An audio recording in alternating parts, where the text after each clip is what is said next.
Welcome back. Outside Augusta, Georgia, two men were arrested on the same felony charges. One has a mugshot and is now in the system. The other does not. Aside from body cam footage that our I-team at WRDW uncovered, it's like the arrest never happened. Turns out the man whose arrest record vanished donated to the sheriff's campaign.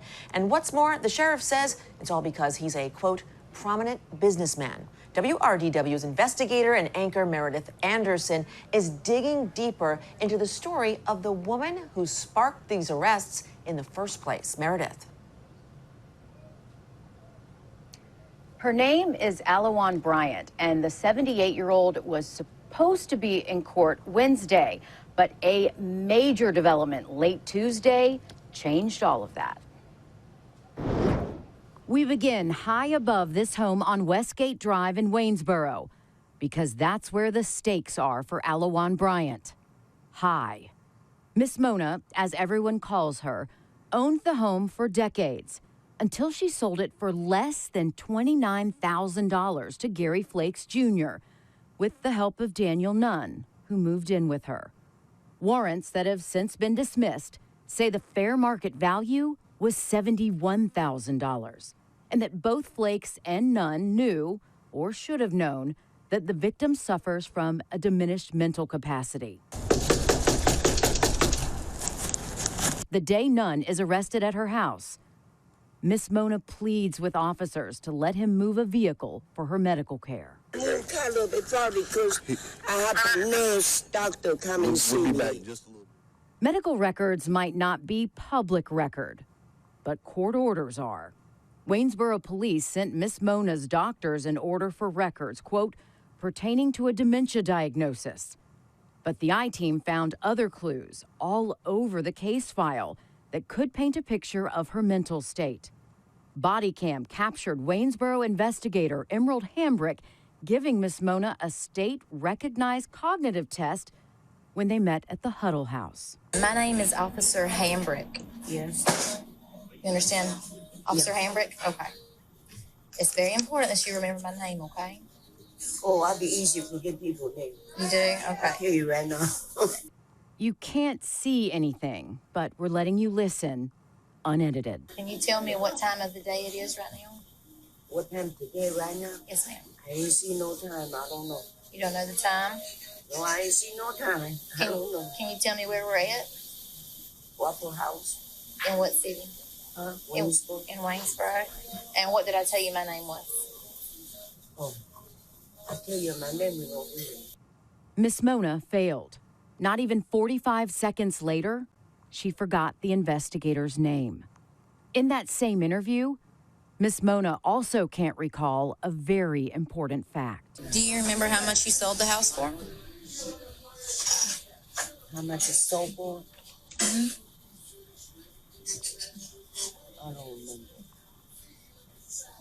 My memory, the doctor told me I got a little bit old time. Her case file includes calls with a close friend who describes calling Miss Mona's daughter, a traveling nurse, to tell her about her mom's health. I did tell her, I said, baby, your mama's going and she got dementia real bad. And she asked me how long she been like this. I told her she's been like this for a while, but it's getting worse and worse. Gary Flakes Jr. no longer owns Miss Mona's home. He sold it to Eddie Taylor for $50,000. Flakes made a profit. Taylor got a deal. And Miss Mona got this, an eviction letter. Now Eddie Taylor is suing her for back rent. The I-team requested to have cameras in that hearing, but a judge denied our request. We got our lawyers involved, and the judge agreed to let us in. Eddie Taylor fought to keep us out.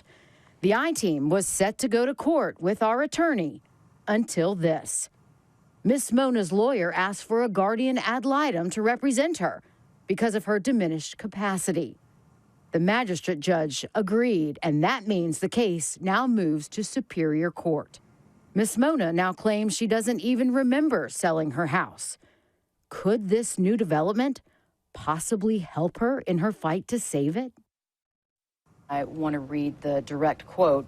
There was probable cause for an arrest, but not sufficient evidence to prove beyond a reasonable doubt. But the DA's office did help Miss Mona. They connected her to legal services, which is how she's getting legal help now. I do want to point out it's in the civil realm, not the criminal realm. But when you're talking about charges being dismissed, these charges, as with other charges dismissed this way, they could come back up. So in the event the case is reopened, these charges, could come back up. So it is something that we'll continue to follow. Oh, I know you will absolutely continue to follow it, Meredith. And of course, that quote was from the district attorney's office. But I want to get back to the two men arrested and the one arrest that was erased. Who are they? Kind of paint it for us. Who are they to Ms. Mona, and where are they now? They were strangers to Miss Mona at first until Gary Flakes Jr., who owns a heating and air company, came to fix her air conditioning unit. He fixed her air conditioning unit and said, hey, why don't you rent one of your rooms? I have an employee who needs a room. That's when Daniel Nunn moved in. And according to the warrants, which again I want to make very clear have been dismissed, Daniel Nunn helped Gary Flakes Jr. buy the home from Miss Mona. And where are they now? I reached out to Gary Flakes Jr. He did not want to speak to me at the advice of his attorneys. I did attempt to contact Daniel Nunn. I was unable to reach him. But as far as I know, Gary Flakes Jr. still owns Air Now in Waynesboro. It just breaks my heart to see Ms. Mona suffering in the way that she is. She doesn't own her home any longer. She has been hit with, back rent for living in the home that she basically owned and then sold for pennies on the dollar. So where is she now? Who's taking care of her? Give us an update on her. She is still living in the home. She is fighting to stay in it. She was scheduled to go to court. We were supposed to be in court as well. In the 16 years I've been here at WRDW, I have never been denied a camera in the courtroom when I have filed a request, except for this instance. So we were going to court to request cameras in the courtroom an hour before the hearing, where Miss Mona was to fight to stay in her home. Eddie Taylor, the person who bought the home from Gary Flakes Jr., I know it's confusing with all of these names, but he was trying to sue her for more than $1,000 or have her evicted. And she just wants to stay in the home. There are numerous references throughout the case file, and it is kind of murky, her understanding of what the situation was, but there are numerous examples where she told Waynesboro police that there was an arrangement where if she sold the home, she was promised to be able to stay in it forever. And that, of course, we're seeing not happen. But she is, as far as we know, still in that home. As for people taking care of her, that is a question I don't know. I know her daughter is a traveling nurse, and according to the case file, was in California when all of this was happening. She is estranged from her family. She has multiple friends in Waynesboro who check on her. Miss Mona is a nickname that she has in the community, and a lot of people love her. But as far as I know, doctors and nurses come to the home to check on her. As we saw, she was so worried about the nurse being able to get to her house when her roommate was arrested. So right now, she's just fighting to stay in the home that she owned for decades before she ever had her air conditioning fixed that day.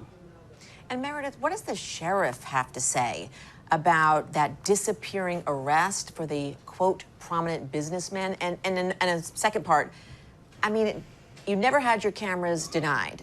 Do you think the sheriff has something to do with it? I know that's a two-part question. I can't answer that for sure, but to be honest, it does make you wonder. So I guess I'll just have to leave it at that, if he had anything to do with the cameras being denied. The second part, well, what did he have to say? He answered our questions at first. He explained that the gentleman, Gary Flakes Jr., is a prominent businessman who has been in the county for decades, and he told us that as sheriff, he has the right to control who is in and out of his jail. And we asked him, okay, well, does that mean that, prominent business members in Burke County, Georgia get special treatment? And he told us that to ask that was quote unquote asinine. We brought up the point, well, these two men were treated very differently, and it is important to note Daniel Nunn spent 23 days in jail before he bonded out. He was bonded out. Gary Flakes Jr., there is no record of his arrest beyond the body cam. And he was not fingerprinted. There was no mugshot taken. When the investigator in the case went to interview him the following morning after he was arrested, she called the jail, and the jail person said there is no record of Gary Flakes Jr. being arrested. The last time he was here was 2006. And it is also important to point out, too, that this was a Waynesboro Police Department arrest, not a Burke County Sheriff's arrest.